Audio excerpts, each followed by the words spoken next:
여러분 그 보호 종료 아동이라는 말 들어보셨습니까? 고아원이라고 보통 이제 이렇게 지칭을 했었는데 여러 가지 사정으로 부모 혹은 보호자가 없는 상태에서 아동 양육 시설에서 자라난 아이들을 얘기를 합니다.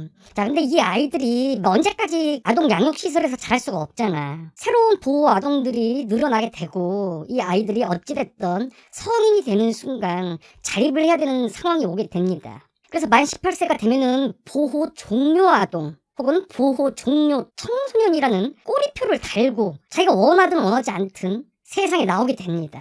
자, 이런 친구들이 매년 2,000명 이상이 된다고 합니다. 2,000명에서 2,500명 정도 된다고 하는데 고등학교 졸업할 때까지 보통 일반적인 청소년들 같은 경우에는 입시 준비에 이제 집중을 하게 되죠. 대부분 사회생활을 하게 될 때까지, 그리고 사회생활을 하고 난 이후에도 부모님하고 같이 사는 경우가 굉장히 많습니다. 근데 이 아이들 같은 경우에는 보호해줄 수 있는 장치가 아무것도 없는 상태에서 사회에 툭 하고 내던지게 되는 겁니다. 근데 그 중에서 이제 진학이나 취업은 총 토탈해갖고 48.7%, 50%가 안 됩니다. 2명 중에 1명이 안 돼요. 그러니까 아무런 일자리도 갖지 못하고 학교도 진학을 못하는 상태가 2명 중에 1명이라는 거죠.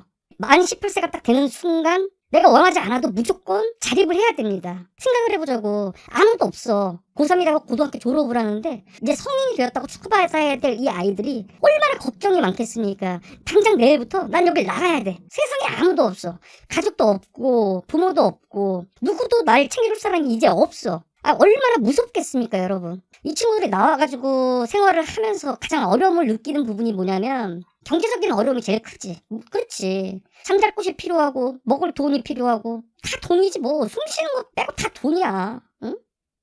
이 아이들이 나올 때 자립지원금이라고 해가지고 각 지자체에서 이제 지원을 해줍니다. 지역별로 이제 금액 편차가 좀 있습니다. 있는데 이제 평균적으로 500만 원 정도를 지원을 받는다고 합니다.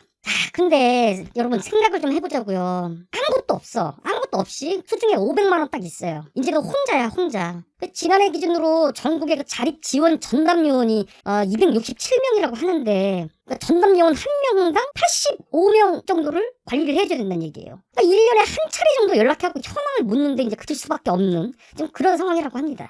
물론 이제 정부에서 지원하는 것들이 꽤 많이 있습니다. 20세에서 23세 정도가 될 때까지 매달 30만 원 정도의 지원금을 준다든지 이런 것들은 있어요. 이렇게 짜잘하게들 있어.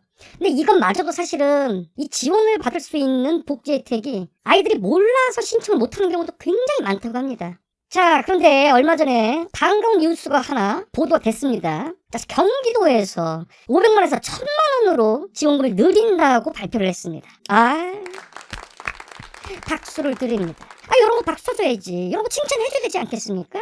자, 그리고 경기주택도시공사의 공공임대주택 입주는 물론 내년에는 올해보다 더 많이 물량을 확보해가지고 주거지원을 이제 받지 못하는 친구들이 생겨나지 않도록 계속해서 늘려나가겠다고 합니다. 요런 사례들이 좀 많아졌으면 좋겠어요, 여러분. 그리고 경기도가 또 여기에 더불어서 임대보증금의 50%를 무이자 융자, 그리고 행복주택 같은 경우에는 임대보증금 대출 금액의 최대 40%까지 대출 이자를 6년 동안 지원을 해준다고 해요. 그냥 일반 주택 같은 경우에도 전세금 대출 보증을 해주고 그 이자를 지원을 해서 최대 4,500만 원까지 4년간 지원을 해주고 보장을 해준다고 합니다. 요런 거 정말 필요합니다. 요런 게 필요합니다. 지금 제일 힘든 문제가 뭐겠습니까? 우리 청년들도 마찬가지고 제일 힘든 게 사는 문제 아니겠습니까? 사는 문제. 적어도 먹고 자는 문제는 해결이 돼야지 그 다음 것들을 이 친구들이 꿈을 꿀 수가 있는 거 아니겠습니까? 자, 이제 경기도를 시작으로 해가지고 다른 지자체들도 이 친구들을 위한 정책들을 좀 많이 좀 발표를 했으면 좋겠습니다. 이게 각 지자체별로 따지면 그 수가 그렇게 많은 수가 아니에요. 이 아이들한테 그 정도 해줄 수 있잖아. 그러려고 세금 걷는 거잖아. 안 그렇습니까? 자, 어쨌든 이런 뉴스들이 앞으로 좀 많아졌으면 좋겠습니다. 자, 오늘의 결론. 대한민국은 초고령화 사회로 이미 진입을 했고 매년 수십 조는 붓고도 OECD 중 출산율 꼴찌입니다. 적어도 대한민국에서 태어난 아이들은 부모가 없어도 차별받지 않고 돈 걱정 없이 공부할 수 있고 배고플 걱정하지 않아도 된다. 니들 뒤에는 대한민국이 있다. 어른들이 있다. 이런 믿음을 줘야 부모가 있든 없든 아이들을 맘 놓고 키울 거 아니겠습니까? 쓸데없는 데다가 피 같은 세금 낭비하지 말고 이미 잘하고 있는 아이들을 어떻게 잘 키울 것인가를 고민해야 되지 않겠습니까? 그리고 정 빼는 시체는 우리 대한민국 사람들, 어른이 된 아이들을 축하해 줍시다. 그리고 미리 어른이 된 우리가 말 한마디라도 힘이 돼 줍시다.